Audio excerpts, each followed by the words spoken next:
इस बीच में मुमकिन हो पाया होगा आपके लिए बहुत सारे स्टूडेंट्स से मिलना।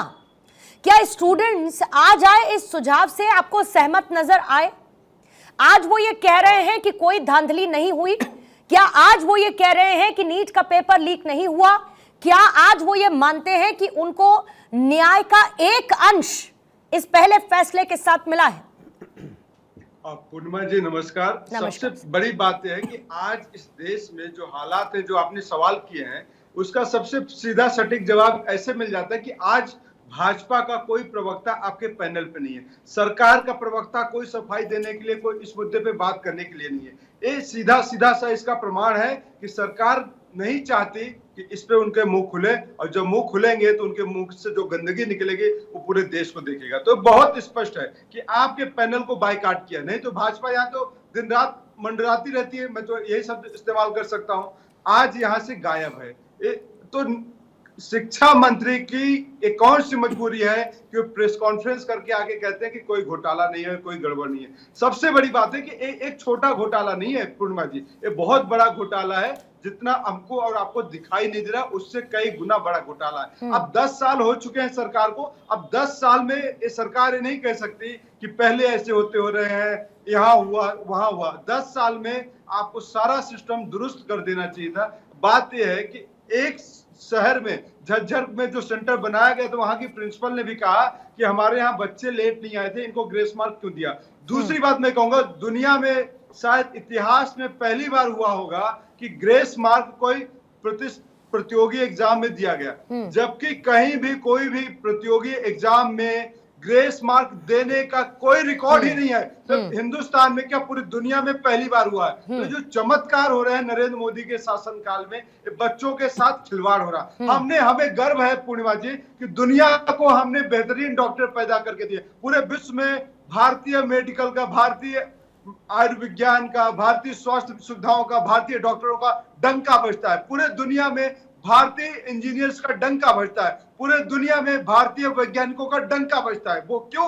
क्योंकि हमने शिक्षा तंत्र को मजबूत किया था, हमने शिक्षा तंत्र को खोखला नहीं किया था। आपको याद होगा कि मध्य प्रदेश में किस तरीके से शिवराज सिंह चौहान मुख्यमंत्री थे, तब व्यापम घोटाले हुआ करते थे। तो व्यापम घोटाले की बहुत बड़ी सुरंग मध्य प्रदेश भोपाल से चली थी, अब दिल्ली तक आ गई है। भोपाल और दिल्ली का कनेक्शन होते हुए भाजपा सरकार ने मिल के पूरे देश को इस घोटाले की आग में झोंक दिया है। जो 24 लाख बच्चे हैं जो बैठे हुए हैं एग्जाम के लिए कि डॉक्टर बनूंगा, मेरा भविष्य अच्छा होगा, देश दुनिया में भारत माता का नाम करेंगे, अपने घर परिवार का नाम करेंगे, वो तो आज बैठ के कोने में रो रहे हैं। और मुझे इस बात का गर्व है, मैं तो एक हॉस्पिटल ऑर्गेनाइजेशन से भी जुड़ा हूं और वहां कई लोगों से मिलता हूं। कई परिवार के बच्चे आते हैं और कहते हैं कि मेरा बच्चा डॉक्टर बनना चाहता है। उस हॉस्पिटल को बहुत अच्छे देश दुनिया के डॉक्टर चलाते हैं। वो आज डॉक्टर खुद इतने भयाक्रांत है, कह रहे कि ऐसा कैसे हो गया, सरकार ऐसे कैसे कर सकती है। और डॉक्टर्स की बात कर रहा हूं मैं, जो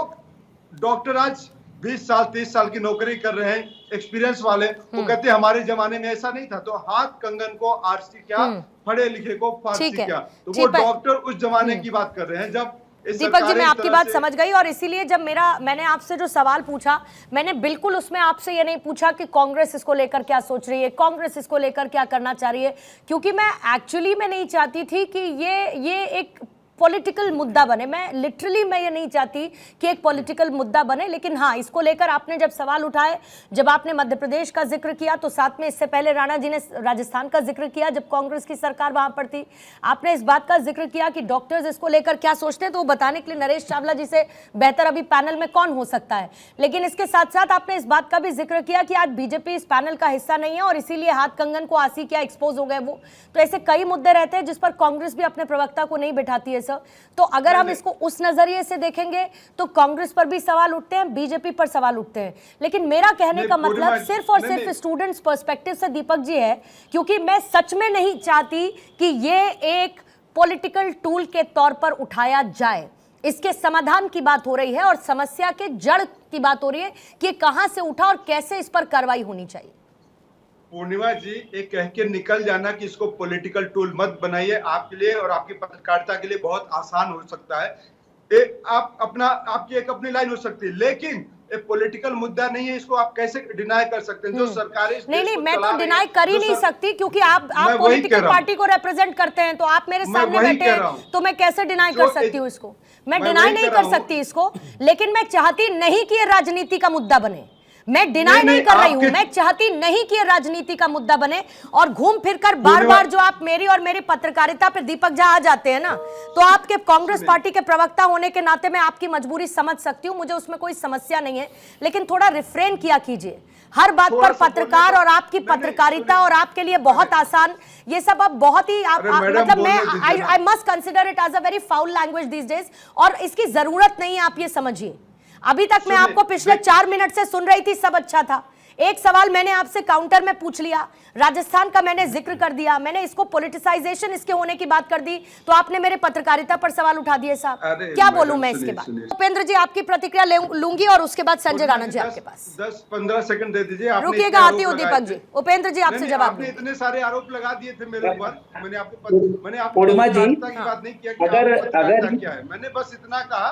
उपेंद्र जी जवाब देंगे? बात करें पूर्णिमा जी, अगर इस पूरे मामले को देखा जाए, जो नीट में जिस तरीके का मामला उभर करके आया है, तो कई प्रकार के शक की सुई खड़ी होती है। पहला तो ग्रेस मार्क्स की व्यवस्था क्यों की गई, किस आधार पर की गई, उसका क्या पैरामीटर था, क्या स्टैंडर्ड था, आखिर उसको फिर बताया क्यों नहीं गया। दूसरा, कट ऑफ इतना हाई चला गया है, जिसका मतलब ये है कि एक तो बहुत लोगों को फुल मार्क्स मिल गया, अर्थात पूरा का पूरा नंबर मिल गया। दूसरा, एक ही सेंटर से 6-7 टॉप, एक ही सेंटर से 7-8 लोगों का टॉप कर जाना पर्टिकुलर, ये बहुत सारी शक की सुई को जो है पूरी तरीके से पुख्ता करता है। ऐसी स्थिति में सरकार को या शिक्षा मंत्री को या एनटीए के लोगों को स्वीकार करना चाहिए कि गलती हुई है और इसके समाधान के लिए प्रयास करना चाहिए, ताकि विद्यार्थियों में विश्वसनीयता बनाई जा सके। देश के विद्यार्थियों को सुप्रीम कोर्ट जाना पड़े, कोर्ट जाना पड़े, इससे बड़ा बुरा कोई चीज हो ही नहीं सकता। विद्यार्थियों का काम पढ़ना, और वो देश के भविष्य है, और देश के भविष्य के साथ अगर किसी प्रकार का अन्याय दिखता है तो निश्चित रूप से देश की नींव कमजोर होती है। देश की कोई भी उपलब्धि फीकी रह जाती है अगर इस तरीके की गड़बड़ी देश के भविष्य के साथ होती है, तो बड़ी बड़ी उपलब्धियां भी जाते हैं बेकार लगने लगती हैं, क्योंकि जो देश के भविष्य है उन्हीं के साथ न्याय नहीं कर पा रहे। पूर्णिमा जी, एक चीज तो निश्चित रूप से समझना चाहिए, और बहुत ही निष्कर्ष निकल करके आ रहा है कि एनटीए का कंसेप्ट तो अच्छा है, लेकिन इसके स्ट्रक्चर में कमी है, और इसके बहुत सारी चीजों में बराबर लूप होल दिखाई पड़ रहा है। ये नीट का एग्जाम करवाता है, जेईई का एग्जाम करवाता है, सीयूईटी का भी एग्जाम करवाता है, लेकिन यूपीएससी जैसा सम्मान ये प्राप्त नहीं कर पाया। आखिर यूपीएससी भी एग्जाम कराता है, यूपीएससी के द्वारा करवाए गए एग्जाम पे इस तरीके से तो उंगली नहीं उठती है, इस तरीके से समस्या तो नहीं आती। एनटीए के द्वारा जो भी एग्जाम करवाया जा रहा है, किसी भी एग्जाम में पारदर्शिता और विश्वसनीयता नहीं बन पा रही है। यद्यप जब एक प्रश्न उठाया जाता है तो एनटीए कहता है कि हम इंटीग्रिटी को इंटैक्ट कर रहे हैं